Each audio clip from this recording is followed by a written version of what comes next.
오늘은 요한복음 8장 1절부터 11절 말씀을 중심으로 해서 다시 한번 시작합시다 라는 제목으로 은혜를 나누고자 합니다. 오늘도 이곳에 참여하지 못하고 영상을 통해서 예배드리시는 모든 분들에게도 하나님의 은혜가 함께 하시길 바랍니다. 속히 주님 앞에 나와서 함께 예배드리는 그날을 기대합니다. 자, 어느 날 예수님께서 아침에 성전에 들어가셔서 말씀을 가르치시고 계셨습니다. 그때 서기관과 바리새인들이 한 여인을 끌고 왔습니다. 본문 3절 말씀에 보니까 현장에서 가늠하다 잡힌 여인이었습니다. 그들이 예수님에게 묻습니다. 이런 여인을 율법에는 돌로 치라고 했는데 선생은 어떻게 할 것입니까? 그런데 문제는 이들은 언제나 예수님을 흠을 잡아내려고 애쓰는 자들이었다라는 겁니다. 사실 이들은 지금 위기에 처한 이 여인을 돕고 문제를 해결하기 위해서 예수님 앞에 나오고 또 예수님에게 질문을 던지는 것은 아니었습니다. 지금 이들의 행동은 아주 잔인한 월권의 행동이었습니다. 죄인은 그 문제를 법정에서 다루어야 되는 거죠. 죄를 지었으면 그 죄인은 법정에서 다루는 겁니다. 그런데 여기는 지금 예수님 앞은 법정이 아니거든요. 또 이들을 누가 끌고 왔습니까? 지금 이들이 재판관이라도 됩니까? 아닙니다. 재판관도 아니고 이들이 형사도 아니고 경찰도 아닙니다. 이들에게는 이 여인을 끌고 올 또 재판할 아무 권한이 없습니다. 그런데도 이들은 지금 이렇게 하고 있다라는 겁니다. 지금 이렇게 이 여인을 끌고 와서 예수님께 이런 질문을 하는 것은 예수님이 어떤 대답을 할지라도 함정에 빠뜨릴 수 있는 절호의 기회였기 때문에 그렇습니다. 왜냐하면 예수님께 한 이 질문, 율법에는 이러한 여인을 돌로 치라고 했는데 당신은 어떻게 할 겁니까? 라고 하는 이 질문은 사실 이러지도 못하고 저러지도 못하는 그러한 아주 난감한 질문입니다. 예수님이 무슨 대답을 해도 예수님을 올무에 잡을 수가 있는 겁니다. 장기 두는 사람들로 말하면 외통수지요. 도망갈 곳은 아무 데도 없다라는 거예요. 왜냐하면요, 예수님께서 만일 이 여자를 돌로 치라 하면은 그것은 로마 정권을 거스리는 겁니다. 왜냐하면 당시 로마 정권이 이 유대 민간에게 사형 집행권을 허락하지 않았기 때문에 그렇습니다. 또한 예수님께서 만일 그 여인을 돌로 치지 말라 하면은 이것은 모세 율법을 거스린 자가 되는 것입니다. 그래서 율법을 거슬렸으니까 죄인 취급을 받을 수밖에 없는 거죠.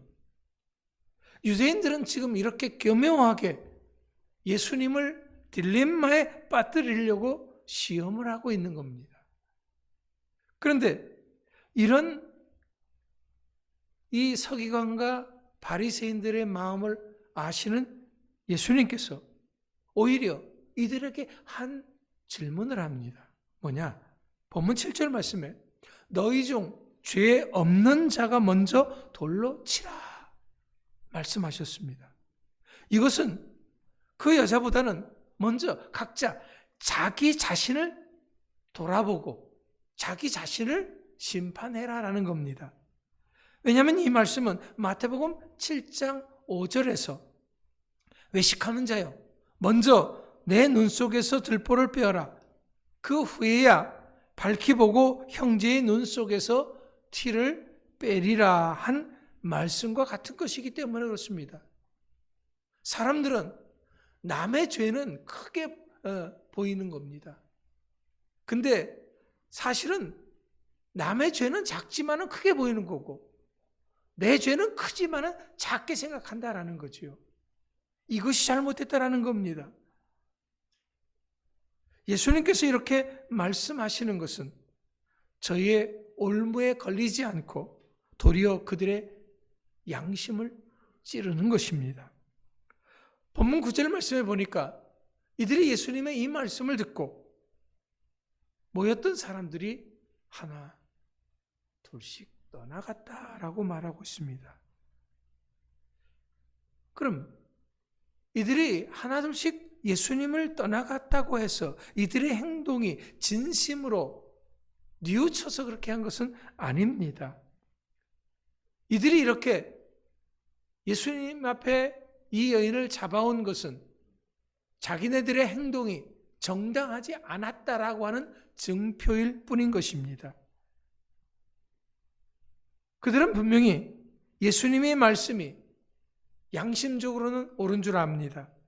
하지만 그래도 어떻게 해서든지 대항해 보려고 억지 부릴 요량으로 머뭇거리다가 할 수 없어서 에이 하고 마지못해서 떠나간 것입니다. 그들은 이렇게 진리를 거슬려 보고 눌려보려고 하려는 완악한 심령의 소유자들이었습니다. 그러나 그들의 양심을 찌르신 주님의 옳은 말씀의 권위 앞에서 그들은 아무 대답도 못하고 물러갈 수밖에 없었던 것입니다. 이제 예수님은 이 여인과 단 둘만이 남은 그런 상황에서 이 여인을 향해서 11절 말씀에서 아주 중요한 말씀을 하십니다. 뭡니까? 나도 너를 정죄하지 아니하노니 가서 다시는 죄를 범하지 말라 하시는 것입니다. 그러니까 지금 예수님이 이런 말씀을 하시는 것은 이 여인의 행동이 결코 죄가 없는 행동이 아니었다라는 겁니다. 하지만 중요한 것은 지금부터다라는 거죠. 그러니까 예수님은 지금 이 여인의 과거가 어떠했던지 간에 인생을 다시 한번 시작할 수 있는 기회를 주시는 것입니다. 그렇습니다. 이것이 바로 예수님이 이 땅에 오신 목적입니다. 예수님께서 십자가에 죽으신 목적입니다. 예수님께서 부활하신 목적입니다. 이 모든 것은 우리들로 하여금 다시 한번 새로운 인생을 시작할 수 있는 기회를 주시는 것입니다. 그래서 고린도후서 5장 17절 말씀에서 이렇게 말씀하셨습니다. 그런즉 누구든지 그리스도 예수 안에 있으면 새로운 피조물이라. 이전 것은 지나갔으니 보라 새 것이 되었도다. 어떻게 이렇게 할 수 있습니까? 이것이 바로 세상 사람들과 예수님의 다른 점입니다. 지금 세상 사람들의 행동은 이 여인의 미래와는 아무 상관이 없습니다.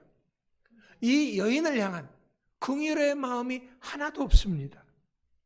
이 여인은 단지 예수님을 올무에 붙잡기 위한 도구에 불과했던 것입니다. 하지만 예수님은 이 여인의 과거의 행동에 초점을 맞춘 것이 아닙니다. 지금보다는 이 여인의 앞으로의 삶에 초점을 맞추고 있습니다. 이것이 바로 예수님의 사랑인 것입니다. 지난주에도 말씀을 드린 것 중에 하나가 뭐냐면은 베드로전서 4장 8절 말씀이었습니다.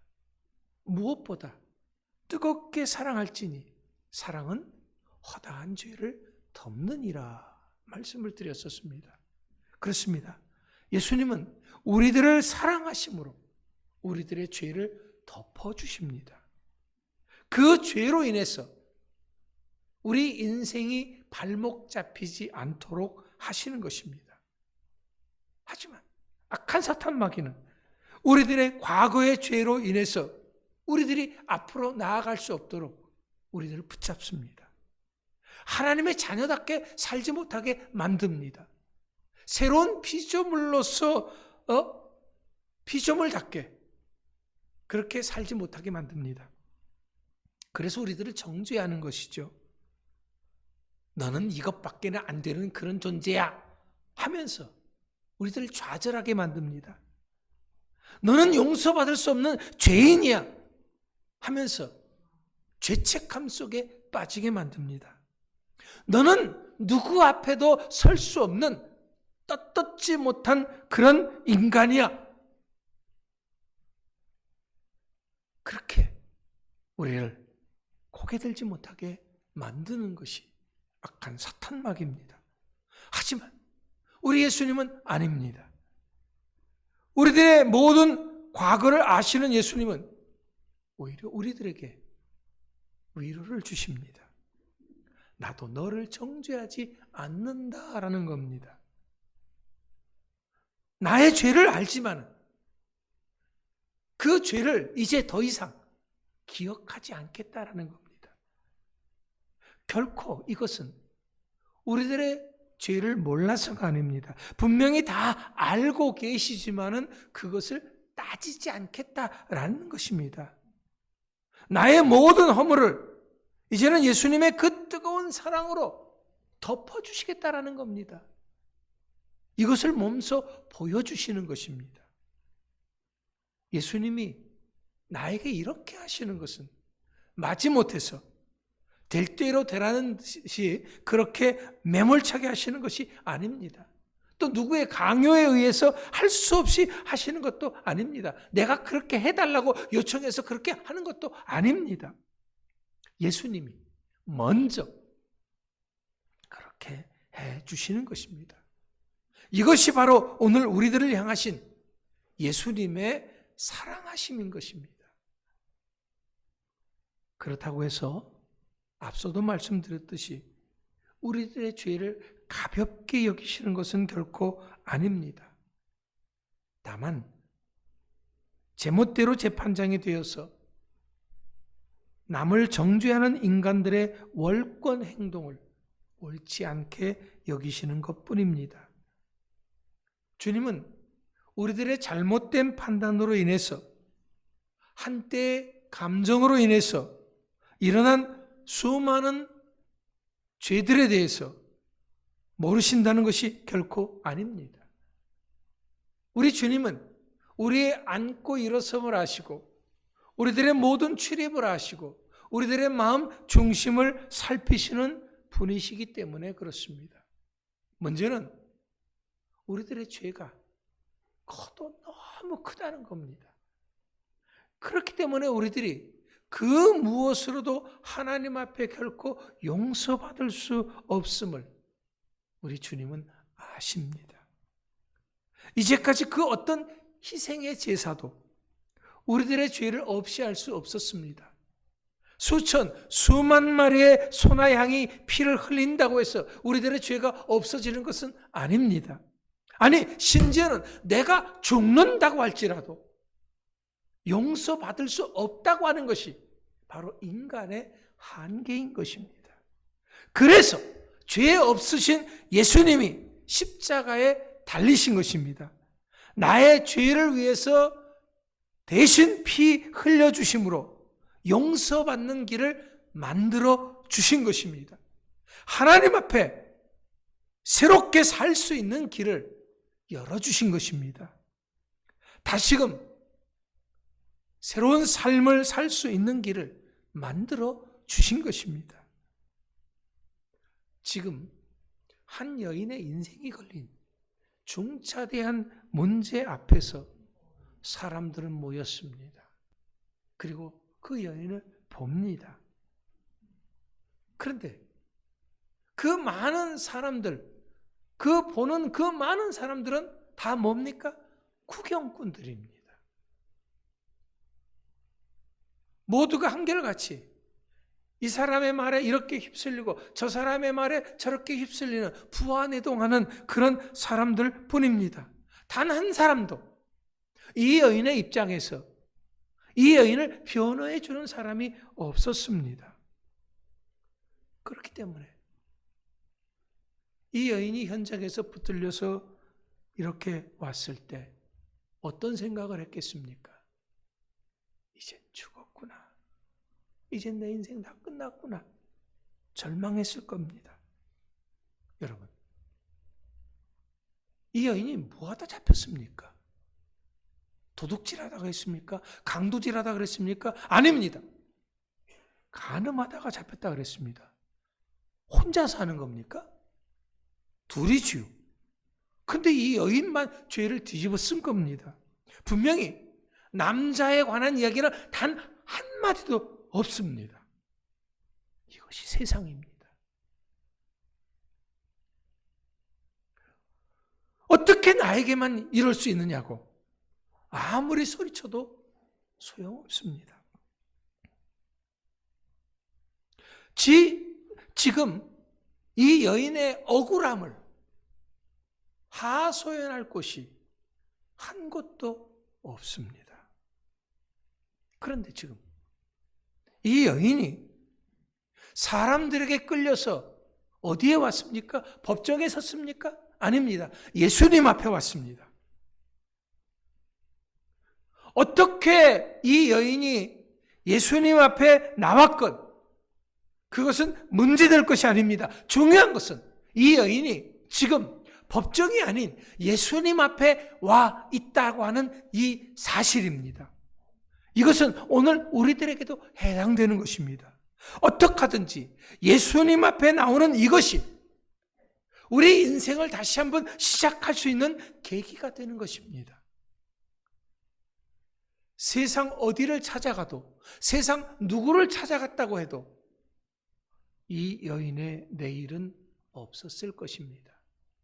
하지만 이 여인이 지금까지 어떤 죄를 지었건 간에 예수님 앞에 있기 때문에 살 길이 열린 것입니다. 다시 한번 새로운 인생을 시작할 수 있는 기회가 주어진 것입니다. 그렇습니다. 오늘 우리들도 지금 예수님 앞에 나왔습니다. 오늘 우리들도 지금 다시 한번 새로운 인생을 시작할 수 있는 기회가 열린 것입니다. 그렇다면 이것을 놓쳐서는 안 됩니다. 세상 그 누구의 말을 들을 것도 아닙니다. 왜냐하면 오직 나를 살리시는 분은, 나를 변호해 주시고 내 미래를 열어주실 수 있는 분은 내 죄를 덮어주시고 나를 사랑하시는 분은 오직 한 분, 예수님밖에는 없기 때문에 그렇습니다. 사랑하는 성도 여러분, 이제부터는 예수님과 함께하는 멋진 인생을 살 수 있는 여러분들이 다 되시기를 간절히 축원합니다. 기도하겠습니다.